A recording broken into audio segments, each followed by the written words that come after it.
the Hall of Fame thing, Yep. insane. But dude, like, Now that you we brought it gotta. up, I want to touch on this because Lauryn Hill had a really good quote, a really good quote. There was a We. liberation to the sound, is what she said.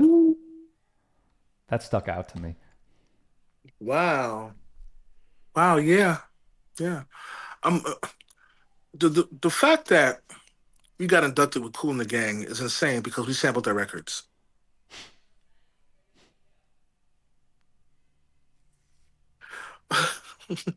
That concept alone bugged me out. Me walking down the hall, I see Sammy Hagar. I'm like, "Yo, Red Rocket, what's good?" He's like, "Hey, Jarobi, man, it's about time." What are you talking about? It's about time. Like telling us it's about time we got in. Mm-hmm. You know what I'm saying? Talking to the foreigner dudes. Me chopping up with Slash Mm-hmm. and him knowing who I was and talking about our records back and forth. That was crazy. And then seeing Flavor Flav, our big brother, yo, welcome home, and all those things, man. Those Oh things are, wow. yo, yeah, that was an experience. And I got to take my son and hang out with my son. Mm-hmm. Yeah, mind blowing. There was another Mind. quote that stuck out to me. I got a few of these. Andre 3000 said, "It was always in this perfect kind of space. The melodies and the chorus were a certain way, but the beats were hard. They would not have been Outcast as you know it if there wasn't a Tribe Called Quest. They were our gods." Mike D said they were as artistically ambitious as anybody. Mm. And Dave Chappelle, who gave a fantastic speech, That's my brother said right there. said after the funeral, the native tongues all went to Q-Tip's house, and he said, "We laughed that night. We played old movies we'd all been in, old records we all made, and Mhm. teased each other. And then at the end of the Mhm. night, Q-Tip played the last studio record that Fife was on." So you were surrounded by a group of your homies. What was the room like? Oh man, getting chills. There was one night in particular, right?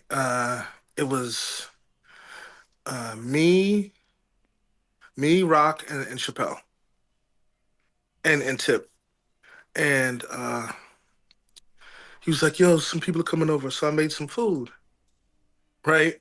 And then Queen Latifah came, then D'Angelo came, and Jack White came, then RZA came, then I'm like, it was not, yo, it was D Nice, it was so nuts that they came to pick us up. You know what I mean? Because there was a point of like maybe 2 or 3 weeks where nothing was happening after Five passed, Mm-hmm.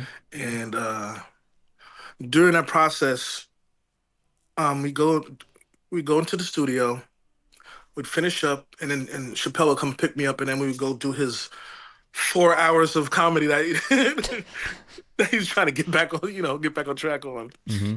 And we stopped doing that. And like one day he just showed up and was like, "Hey man, I know this is rough. I love you. Get your ass up. This ain't about you. Get your ass up and finish this fucking record." And yeah, that was insane. That was insane to have those mega heavyweight people coming to check on us. But that's the culture and the family we built, though. Yeah. You mentioned Jack White. Mm-hmm. He's actually in Chicago, by the way. He's performing at the Salt Shed, which is a phenomenal venue in Chicago. Oh man, Um, you going? no, no, I couldn't get tickets on pre-sale. Um, what have you learned? Look, he's fantastic, like Fantastic, fantastic. He could play fantastic. anything, Anything. anything. He's that skillful. Yeah. In the same vein as we discussed Kendrick in the studio, Right. I believe it was in the New York Times piece Hmm. where Q-Tip said he didn't even, or maybe it was you, one of you, said he didn't even bring gear. He just picked a guitar off the wall Yeah. and just started playing. Yep. But the guitars that Tip has on his wall though are some serious guitars though.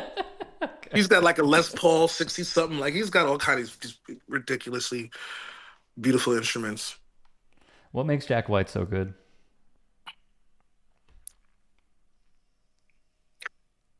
Um,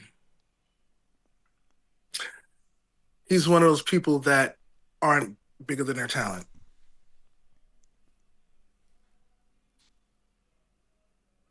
His ego allows him to uh, convey and express things. He's not tripping off being popular or cool or doing making good music necessarily. He's doing exactly what the fuck he feels, and that's a powerful place to operate from. Hmm. And he's such a cool fucking dude too, like just a regular cool dude. Like you know what I mean? We was joking around. It was like, "Oh, how you doing, Jay White?" He's like, "Oh, how you doing, Jay White?"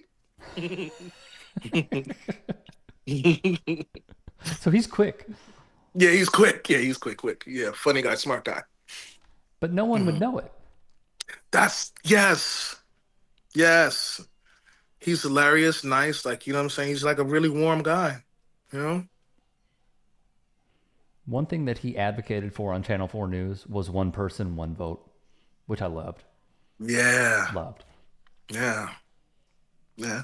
And you see, you wouldn't even think to get that from him. Nope. Mm-mm. Has Mm. he chopped it up politically with you guys? Have you guys talked about the stuff? No, we was too into fucking gushing over music. Oh, for sure. I'm We're saying, too, yeah, we didn't even get there. We were too busy, like just gushing. oh, You no question. remember that riff on such and such such such side B song 13? Yes. There's He's one very thing not. that, go ahead. Go on, go on. Go on, No, go on. no, please. No, I'm just saying he's very well versed. Like you know, he's into it like we are. Like you know what I'm saying. So that was really cool to see somebody else like that. But also, there's one thing that you touched on, which is the ego of Jack White. It feels like there is none necessarily. It's just him wanting to make good music and navigate through life at his own speed at all times. Yep, yep. I think all the people that were guests on our album at that time were small egos. Well, except for Kanye and Elton John, but Elton John earned that. He deserves that. He was the only one who wasn't in the studio. Everybody who's on that album was in the studio with us, except for him. Hmm.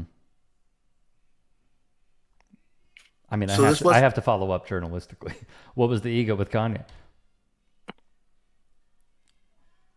I was suggesting that he got on the song Ego. I was like, dude, if you do the song Ego, you will you'll give yourself 5 years to be able to do whatever the fuck you want. But he couldn't get it together. His ego got in the way of that. Mm, yeah, his ego's gotten in the way of a lot of things. Yeah, he's a good kid too, man. I don't. It's sad. Yeah, I guess he's a good kid, man. He's not a bad person. He's just bonkers. You saw him Fucking show love. up in the black KKK thing on academics. Yeah, That was tough. that was tough, man. Like for to play with something that's been such a torment and caused so much pain for his people, that's not something to play around with, man. Hmm. You think that shit is funny? That's not funny, man. Like, what are you doing? But like, does he Who are think you, it's funny, Jarobi? Like, who are I you don't trying to know. hurt? Who is he trying to hurt? That's a question for him. I know I can't answer that. himself, us. Like, what are you doing? You got kids, bro. Like, come on. Yeah, I really didn't. I really didn't like that. Same. I know a lot of people are laughing and shit. I'm like, no, no, no, no, no. There's nothing. And I laugh at, I laugh at awful things. You know what I mean? But not that. That's not. I couldn't. No. Mm-hmm. Mm-mm. I know. I've avoided even talking about mentioning it with people, man. So hurtful. Very, very. And especially not only you working with him, but the legion of fans that he had, including myself, where I went to some of his early shows. Me too. Like, I've been to hundreds of them. Like, you know what I'm saying? mm-hmm. The dude is, yeah, I mean, talent undeniable. I can't even say nothing bad about his talent, but like, Right. man, that was rough, man. Yeah. It felt personal. Like he's doing it to you personally, right? Yeah. Yeah, yeah, me too. Me too. Mm-hmm.